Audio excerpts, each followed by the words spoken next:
সালাম আলাইকুম। এই মুহূর্তে সারা বাংলাদেশের নজর দেশে বিদেশ থেকে যে যেখানে আছে, গাজীপুরে ভাই কি হচ্ছে।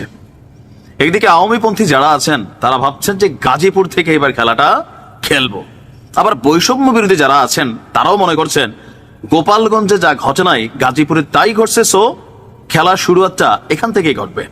এর মাঝখানে আজকে বিক্ষোভ হয়েছে, অপারেশন ডেভিল হান্ট ঘোষণা করা হয়েছে। তো ডেভিল হান্টের আগে ডেভিলরা এসা আমাদের যে অ্যাঞ্জেল আছে, মানে বৈষম্য বিরোধী ছাত্র আন্দোলনের এক অ্যাঞ্জেলকে গুলি করে সেখান থেকে পালাইও গেছে। এর পরপরই আমাদের পুলিশ, বিজিবি, র্যাব, সেনাবাহিনী যৌথ অভিযান শুরু করেছেন। আমি যখন নিউজটি করছি এই মুহূর্ত পর্যন্ত 16 উইকেটের পতন হয়েছে। না, মারা যায় নাই, কারণ এই মুহূর্তে সেনাবাহিনী, পুলিশ, বিজিবি, র্যাব তারা কিন্তু বিচার বহির্ভূত কোনো হত্যাকাণ্ড ঘটানোর সুযোগ নেই। শান্তিতে নোবেলপ্রাপ্ত ডক্টর ইউনূস অশান্তির কারণ হয়ে যাবে যদি এরকম ঘটে। যাই হোক, 16 জনকে গ্রেপ্তার করা হয়েছে। কোন 16 জন?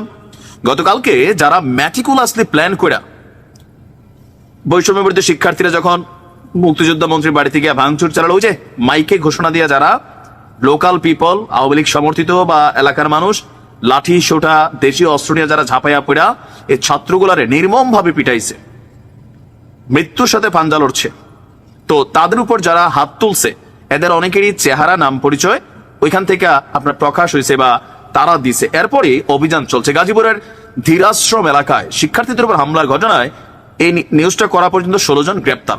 এছাড়া ঘটনাস্থলে পুলিশ আপনার বিভিন্ন জায়গায় এই মুহূর্তে আর অভিযান চালাচ্ছে। এর মাঝখানে আরো একটা বড় বিষয় হচ্ছে কি, সিনেমাটিক স্টাইলে সার্জিস যেমন বলছিল পুলিশ কেন পরে আসে, তাও তো আসে, অনেক জায়গায় তো যায় না। এই যে বাংলাদেশের বিভিন্ন জায়গায় যে মবগুলা হয়ে গেল গত 2-3 দিন, পুলিশ গেছে, যায় নাই, তারপরে এখানে আসছে। কিন্তু যেহেতু এখন সার্জিস বলতেছে কেন পরে আসছে, স্থানীয় যিনি গাজীপুর মেট্রোপলিটন পুলিশের সদর থানার ভারপ্রাপ্ত কর্মকর্তা ছিলেন, এই বেচারার মাঝখান থেকে কপাল পড়ছে। কারণ বাংলাদেশের কোন জায়গায় এরকম মবের মধ্যে পুলিশ, সেনাবাহিনী পর্যন্ত যায় নাই, তাই না?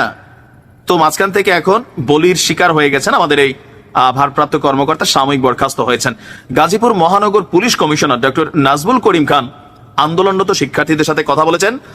আর এর পাশাপাশি আপনার মেয়র জাহাঙ্গীর সহ যারা এই ঘটনার সাথে কানেক্টেড, যারা এই ঘটনাটাকে আঞ্জাম দিয়েছেন, ইভেন আজকেও যারা ঘটনাগুলো ঘটাইছে, মানে যে 3 জন মোটরসাইকেলে করে আসছে, আইসা সরাসরি ছাত্রদের উপর গুলি চালায় ওই এলাকা থেকে নিরাপদে চলে গেছে, এই টোটাল সিস্টেমকে জালের মতন ফালাইয়া সেখানে থাকে না যে একটা একটা করে চুনচুনকে গ্রেপ্তারের জন্য ছাত্ররা দাবি জানিয়েছে, আর আমাদের যৌথ বাহিনী কাজ করছে। তবে শুধুমাত্র গাজীপুরে না, সারা বাংলাদেশে আপনার এই যে অপারেশন ডেভিল হান্ট এটা পরিচালিত হবে। এখন আওয়ামী লীগ অনেক ধরনের ভিডিও কল রেকর্ড আমরা দেখছি, বিভিন্ন স্টেট হাউস দেখছি যে 26শে মার্চের আগে একসাথে দল বেঁধে বাংলাদেশে আসবে, এটা তাদের বাঁচা মরার লড়াই। রাজপথ কি জিনিস আওয়ামী লীগ চীনে চেনা জানা আছে। সো আওয়ামী লীগও চাচ্ছে সর্বোচ্চ ভাবে নিজেদের অবস্থানকে প্রকাশ করা। ইভেন 32-এর ঘটনায় এবং সারা বাংলাদেশে যে ঘটনাগুলো ঘটছে, আওয়ামী লীগের নেতা এমপিদের উপর দিয়ে একটা মেসেজ তো ক্রিয়েট হয়ে গেছে। সেই মেসেজটা আওয়ামী লীগ অনুধাবন করছে, সেখান থেকে তারাও কিন্তু সর্বোচ্চ চেষ্টা করবে মরণ কামড় দেওয়ার এই সরকারের উপর।